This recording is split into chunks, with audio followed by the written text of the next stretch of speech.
student, today we are discussing the SC Burma question of exercise 2 from question number 12 to question number 19. So first you see the question number 12. So this is question number 12. You see the question in your book. Here I am writing the question on the board. So student question number 12 में हम लोग को एक regular hexagon दिया हुआ है जिसका जो है corners A1, A2, A3, A4, A5, A6 और पुनः A1। हम लोग को जो क्या करना है, right the x components of vector represented by the sides, यानी सभी साइड्स का जो वेक्टर है उसका x कंपोनेंट लिखना है। तो पहला साइड देखिए A1, A2 हो गया, इसको A वेक्टर मान लो, A2, A3 इसको B वेक्टर मान लो, A3, A4 को C वेक्टर मान लो, A4, A5 को D वेक्टर मान लो, A5, A6 को E वेक्टर मान लो और A6, A1 को फिर F वेक्टर मान लो। तो ये 6 वेक्टर्स हो गए। इन सभी वेक्टर्स को x कंपोनेंट लिखना है by the 6 side taken in order. Order में ही हम लोग लिए हैं A B C D E F।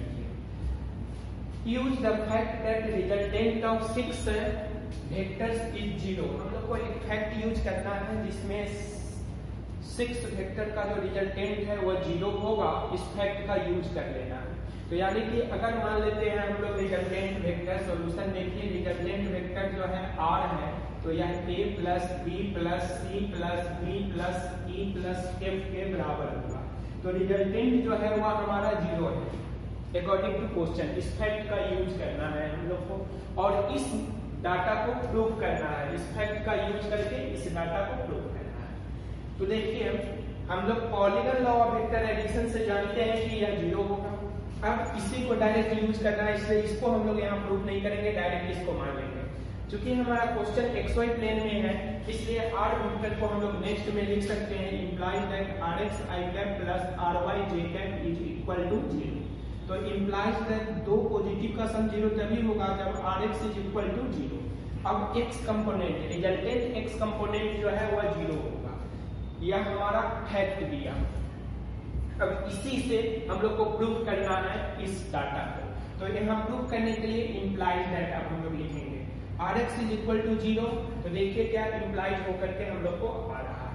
अब फर्स्ट वेक्टर का x कंपोनेंट, तो फर्स्ट वेक्टर के लिए एंगल देखिए x एक्सिस से 0 डिग्री, तो हम लोग लिखेंगे ax, सेकेंड का bx, थर्ड का cx, dx, ex, fx, सबका सम जो है वह हम लोग को 0 आएगा इसके अकॉर्डिंग।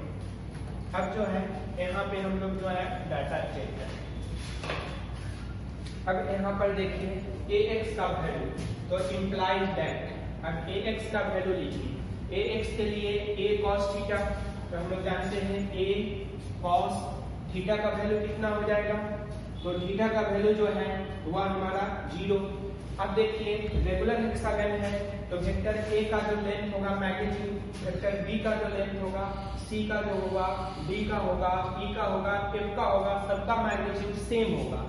इसलिए हम लोग लिख सकते हैं mod of since mod of a, mod of b, mod of c, mod of d vector, mod of e vector, mod of f vector is equal to L मान लेंगे। तो हम लोग का a cos 0 डिग्री यहाँ हो गया, plus दूसरे bx को निकालिए, तो यह हो जाएगा b cos, b के लिए एंगल 60 डिग्री है, तो b cos 60 डिग्री को हम लोग बोलते हैं पाई, 180 होता है पाई बाई 3। तो यहाँ हो गया b cos पाई बाई 3, ठीक है। फिर जो है प्लस cx को लिख सकते हैं c cos। अब x एक्सिस से c का एंगल देखिए, तो इसको अगर आगे हम लोग बढ़ाएंगे तो यह पाई बाई 3 है, तो यहाँ पर यह एंगल यानी फिर पाई बाई 3, तो यह हो जाएगा 2 पाई बाई 3, तो यह हो गया 2 पाई बाई 3 प्लस अब cx के बाद dx लेना है, तो dx का चेक करिए।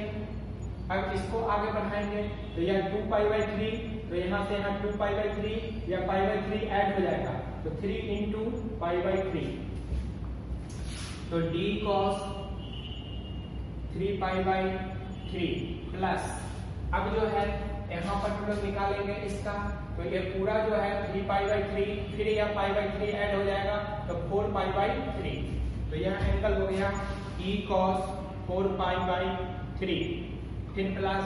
अब F वाले के लिए चेक कीजिए, तो F वाले के लिए एक एंगल चेक करेंगे यहाँ से हमारा, तो यह देखिए इसको आगे बढ़ाएंगे तो ये पूरा हमारा हो जाएगा 4π, फिर यह π/3 ऐड हो जाएगा 4π/3 इंटू पहले प्लस π/3, तो यह हो जाएगा 5π/3, तो यहाँ हो गया F cos 5π/3। इस सभी का सम जो है वह 0 होगा।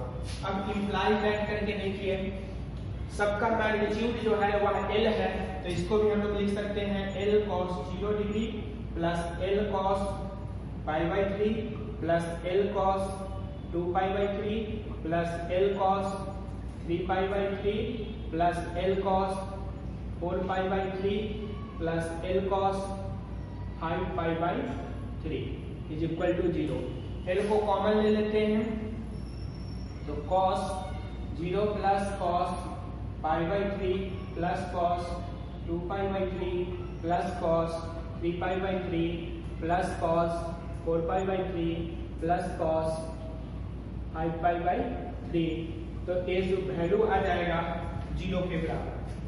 तो L जो है इधर जाकर के 0 हो जाएगा, तो फाइनली हम लोग को यह प्रूफ हो गया। Finally this sum is equal to 0, ये हम लोग को प्रूफ हो गया है। यहाँ से L को इधर भेज देंगे तो ये 0 हो जाएगा। अब हम लोग को क्या करना है, ये तो प्रूफ हो गया, हम लोग को use the known cosine value to verify the result. अब इस रिजल्ट को वेरीफाई करना है कॉस का वैल्यू जानते हुए, तो रिजल्ट को वेरीफाई करने के लिए हम लोग क्या करेंगे, पुनः इसको मिटा देंगे और देखिए रिजल्ट को वेरीफाई करना है। तो वेरिफिकेशन यहाँ लिखेंगे वेरिफिकेशन।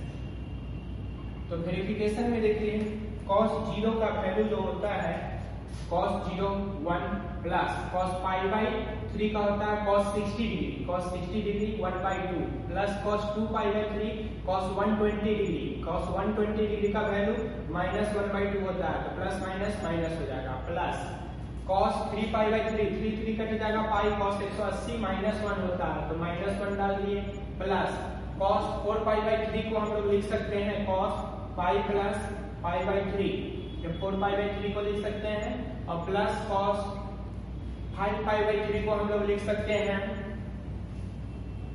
cos,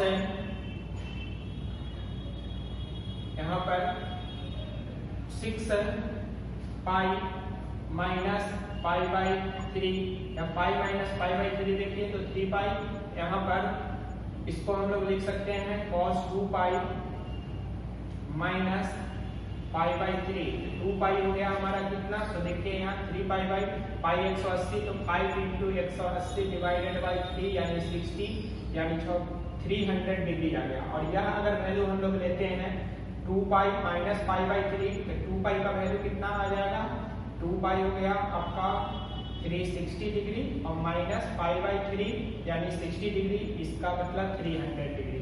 तो इस फॉर्मेट में हम लोग लिख सकते हैं। अगले स्टेप में देखिए इज इक्वल टू, इसी को वेरीफाई करना है हम लोग यहाँ पर वेरिफिकेशन में, तो 1 plus half minus 1 plus cos जो है 180 प्लस थीटा, आप पढ़े हैं cos 180 plus theta second quadrant में जाएगा माइनस हो जाएगा, तो माइनस π/3 यानी माइनस cos π/3 होगा, क्यों होगा, यहाँ हम जानते हैं cos 180 प्लस थीटा जो है यह होता है माइनस cos थीटा के बराबर। और यह जो वैल्यू हो गया प्लस, फिर यहाँ चेक कीजिए cos 2π माइनस थीटा, तो 2π 360 डिग्री होता है, तो cos जो है 2π यानी 360 माइनस थीटा का वैल्यू जो है cos थीटा ही होता है, तो ये प्लस cos π/3, तो यह cos π/3 और ये माइनस cos π/3 जो है ये दोनों कैंसिल हो जाएगा, वैल्यू पुट करेंगे अगले स्टेप में, तो 1 प्लस हाफ माइनस 1 माइनस π/3 60 है, तो यह 1/2 हो गया, प्लस π प्लस 1/2, या इससे कैंसिल हो गया, या इससे कैंसिल हो गया, या इससे कैंसिल हो गया, टोटल 0 आ गया, जो यहाँ पर 0 दिया हुआ है, तो इस तरह हमारा वेरीफाइड है। अब हम लोग जो है नेक्स्ट क्वेश्चन पढ़ेंगे, क्वेश्चन नंबर